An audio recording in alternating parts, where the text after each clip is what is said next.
रामपुर गांव में चंपक नाम का चूड़ी वाला रहता था। उसकी बनाई हुई चूड़ियां सबसे ज्यादा बिका करती थी। वह दिन के समय चूड़ियों के कारखाने में काम किया करता था और शाम के समय बाजार में अपनी चूड़ियों की दुकान लगाता था। उसका काम बहुत अच्छा चल रहा था, लेकिन उसकी चूड़ियों की दुकान चलने के कारण गोपाल की चूड़ियों की दुकान ठप हो गई थी। ऐसे ही एक दिन गोपाल गुस्से में उसके पास आता है। तुम्हें कितनी बार कहा है कि तुम अपनी चूड़ियों की दुकान यहाँ मत लगाया करो, लेकिन तुम्हें तो सुनते ही नहीं हो। गोपाल भाई, आप हमारी दुकान के पीछे क्यों पड़े हो? जैसे आप कमा के खा रहे हो, वैसे हम भी तो कमा के खा रहे हैं। तो आपको जलन क्यों हो रही है? क्योंकि तुम्हारे आते ही मेरे ग्राहक तुम्हारे पास आ जाते हैं। तुम मेरा काम खराब कर रहे हो। गोपाल भाई, ये ग्राहक है। जहाँ इनकी इच्छा होगी ये वहीं से सामान लेंगे ना, फिर चाहे आप हो या हम हो। तुम बस इतना बताओ कि तुम अपनी ये चूड़ियों की दुकान यहाँ से हटाओगे या नहीं। नहीं नहीं, मैं नहीं हटाऊंगा। भला आपके जलन के कारण मैं अपनी दुकान क्यों हटाऊं? तुम्हें तो मैं बताऊंगा। गोपाल वहां से चला जाता है और अपनी चूड़ियों की दुकान के बाहर खड़ा हो जाता है। जहां गोपाल की 2 दर्जन चूड़ियां भी ठीक से नहीं बिका करती थी, वहीं दूसरी तरफ चंपक की सारी चूड़ियां बिक जाती थी और वो खुशी खुशी अपने घर चला जाता है और अपनी पत्नी रमा से बोलता है। आजकल के लोगों में ना कितनी जलन की भावना हो चुकी है। जितनी मेहनत वो दूसरे से जलने में करते हैं ना, वो उतनी मेहनत अपने काम में करे तो कहाँ से कहाँ पहुंच जाए। आप कहीं गोपाल भैया की बात तो नहीं कर रहे? हाँ, लेकिन तुम्हें कैसे पता कि मैं उनकी ही बातें कर रहा हूँ? आपकी बात पूरे गांव में एक उन्हीं की तो चूड़ियों की दुकान है, इसलिए अंदाजा लगाया। आज कुछ हुआ है क्या? हाँ पता है, आज तो वो मुझे दुकान बंद करने की धमकी दे रहे थे। मैंने भी कह दिया कि मैं नहीं करूंगा, तो कह रहे थे तुझे बाद में बताऊंगा, और चले गए। देखिए, उनसे ना थोड़ा बच कर रहिए। मैंने सुना है उनकी गलत लोगों से जान पहचान है। कहीं वो आपको कोई नुकसान ना पहुंचा दे। तुम चिंता मत करो, मुझे ना कुछ नहीं होगा। तुम जल्दी से ना खाना लगाओ, मुझे बहुत भूख लगी है। रमा रसोई में जाती है और 2 थाली में खाना लेकर बाहर आती है। दोनों साथ में खाना खाते हैं और कमरे में जाकर सो जाते हैं। अगले दिन चंपक कारखाने के लिए निकल जाता है, जहां पहुंचकर वो चूड़ियां बनाने में लग जाता है। उसकी बनाई हुई चूड़ियों की तारीफ कारखाने में भी हुआ करती थी।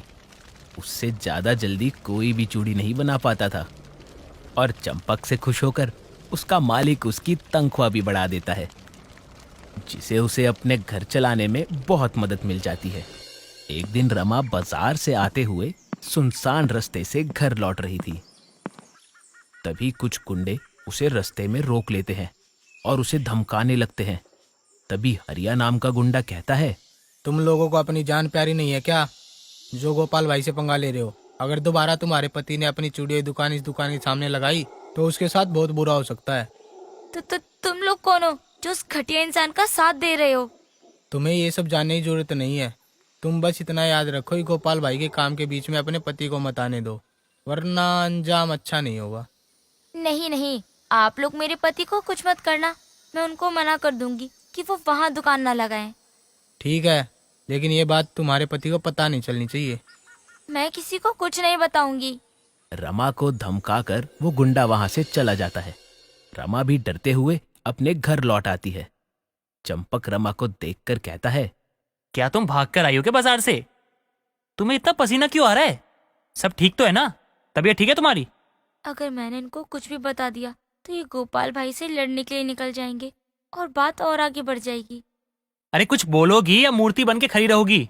अरे आप कितने सवाल करते हो, जैसे आपको पता ही नहीं है कि बाजार कितना दूर है, वहाँ कितनी गर्मी होती है।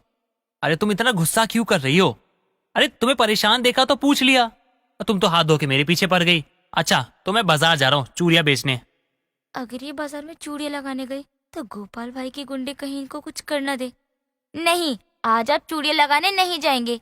आपके कारखाने की नौकरी से हमारी दाल रोटी चल जाती है। आप कहीं मत जाइए। तुम कैसी बातें कर रही हो? चूड़ियों की दुकान अच्छी चल रही है। मैं तो सोचता हूँ कारखाने की नौकरी छोड़ दूँ और पूरे दिन चूड़ियाँ ही बेचूं। नहीं, आप वही काम करिए।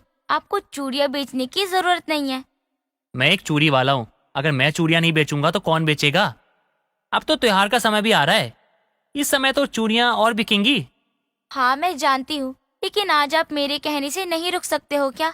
आज मेरी तबीयत बहुत खराब लग रही है। आपके साथ बातें करूंगी तो थोड़ा अच्छा लगेगा। ठीक है, तुम इतना कह रही हो तो मैं रुक जाता हूँ, तुम परेशान मत हो। रमा जैसे तैसे चंपक को जाने से रोक लेती है। दिन गुजरते हैं और वो आए दिन कोई ना कोई बहाना करके उसे बाजार में जाकर चूड़ियां बेचने से रोक लिया करती थी। कुछ दिनों बाद वो शाम को कारखाने से लौट रहा होता है कि तभी बीच रास्ते में हरिया उसे रोककर बोलता है, चलो अच्छा है, तूने अपनी पत्नी की बात मान ही ली, वरना बेवजह अपनी जान से हाथ धो बैठता। समझदार है तू, जो समय रहते समझ गया। मैं तुम जैसे गली के गुंडों से डरता नहीं हूँ। और किस बारे में बात कर रहे हो तुम? मुझे कुछ समझ नहीं आया, साफ साफ बोलो। मैंने तेरी पत्नी को धमकाया था कि अगर वो तुझे बाजार में चूड़ियों की दुकान लगाने से नहीं रोकेगी तो अच्छा नहीं होगा, और देख तूने अपनी पत्नी की बात मान ली।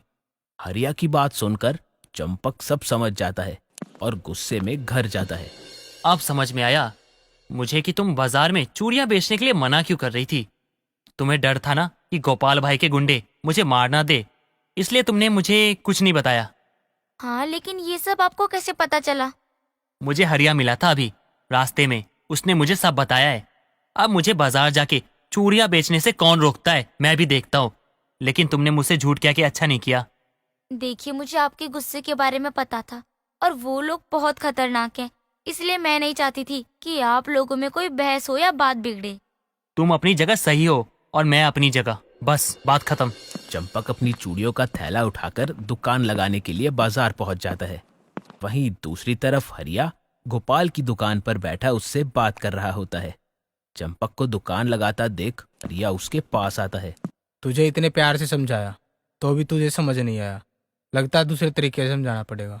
तुम्हें जो करना है करो, मैं किसी से डरने वाला नहीं हूँ, समझे तुम?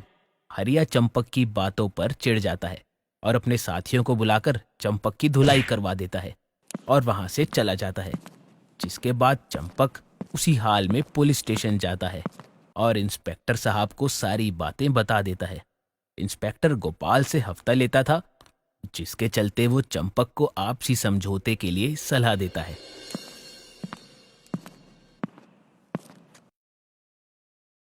मैंने इसीलिए मना किया था कि मत जाइए, लेकिन आपने मेरी एक नहीं सुनी। अब देखिए क्या हो गया। हर लड़ाई गुस्से से नहीं जीती जाती है, वरना नुकसान अपना ही होता है। शायद तुम सही कह रही हो, आजकल जान पहचान और पावर वाले लोग उनकी ही सुनते हैं सब। पुलिस वालों के पास गया था तो वो बोलते हैं आपसी समझौता कर लो। देखिए, अब आप इन सब बातों को भूल जाइए और अपने कारखाने की नौकरी पर ध्यान दीजिए। नहीं, मैं पीछे हटने वाला नहीं हूँ। मैं चूड़ियां तो जरूर बेचूंगा और पैसे भी उनसे ज्यादा कमाऊंगा। आप फिर से वही जिद पकड़ के बैठे हो। क्या करूं मैं आपका? जाइए, करिए आपको जो भी करना है। अब मैं आपको कुछ नहीं बोलूंगी। रमा वहां से चली जाती है और अगले दिन सुबह चंपक कारखाने जाने की जगह अपनी चूड़ियों का थैला लेकर गलियों में बेचने के लिए निकल जाता है और शाम के समय अपने घर के बाहर चूड़ियों की दुकान लगाने लगता है। धीरे धीरे उसकी चूड़ियों की दुकान बाजार से भी अच्छी चलने लगती है और उसकी मेहनत रंग लाती है, जिसके बाद दोनों मियाँ बीवी खुशी खुशी रहने लगते हैं।